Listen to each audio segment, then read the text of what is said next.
নমস্কার বন্ধুরা, কেমন আছো তোমরা? সুচিত্রা ব্লগ থেকে বলছি। আজ তোমাদের সামনে নতুন একটি ভিডিও নিয়ে চলে এলাম। দেখো, আমি রান্নাঘরে চলে এসেছি। আজ কি করছি, কি রান্না করছি দেখো, তোমাদেরকে দেখাবো এখন। আজকে মাছ রান্না করব, ডাঁটা চচ্চড়ি করব, ভাতটা তুলে দিয়েছি। দেখো, ভাতটা উঠেছে।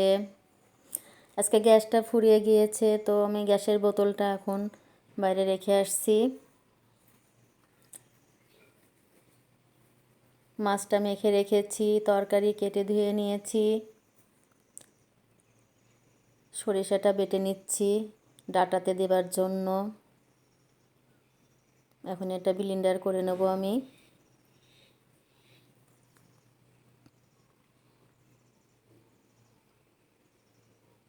আজ কচু দিয়ে মাছ রান্না করব, অনেক দিন কচু খাওয়া হয় না। আমি খাবারের বাটিগুলো ধুয়ে নিচ্ছি।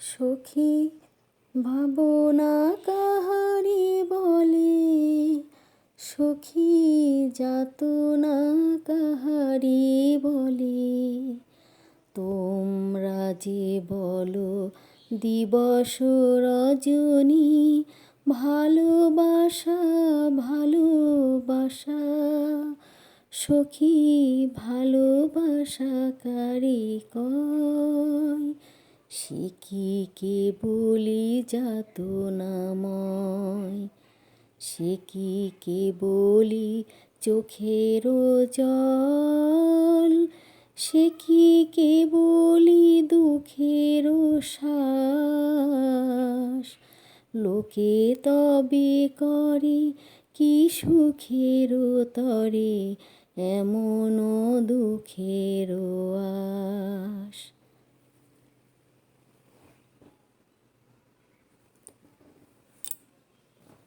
তো বন্ধুরা, গানটা তোমাদের কতটা ভালো কি খারাপ লাগলো কমেন্ট করে জানিও।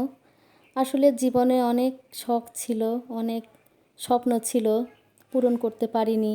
যে আমি গান গাবো, কিছু করব। তো মানুষের সব শখ আশায় কি পূরণ হয় বলো? জীবনে কত বাধা বিপত্তি, কত বিপদ এসে পথে থমকে দাঁড়ায় চলার পথে। সব স্বপ্নই পূরণ হয়ে ওঠে না। তো বন্ধুরা, আমি কিছু লেখালেখিও করি, তোমরা আমার শর্ট ভিডিওতে দেখো। আমার নিজের কণ্ঠেও কিছু গান আছে, আমি কিছু কবিতাও লিখি। আমার ফেসবুক পেজেও আমি কিছু লেখালেখি করি। তোমরা যদি আমার পাশে থাকো অবশ্যই সেগুলো দেখতে পারবে। তো তোমরা আমার পাশে থেকো আমার ভিডিও দেখার জন্য। দেখো, আমার তরকারিটা হয়ে এসেছে, ডাঁটা চচ্চড়িটা আমার হয়ে গেল। তো আমি একটু ছাদে চলে এলাম বড়িগুলো রোদে দেবার জন্য, অনেক রোদ উঠেছে আজকে। তো আমার ভিডিওটা তোমাদের কেমন লেগেছে কমেন্ট করে জানিও, পাশে থাকতে ভুলো না। আজকে এখানেই বিদায় নিচ্ছি, পরবর্তী ভিডিও দেখার জন্য পাশে থেকো।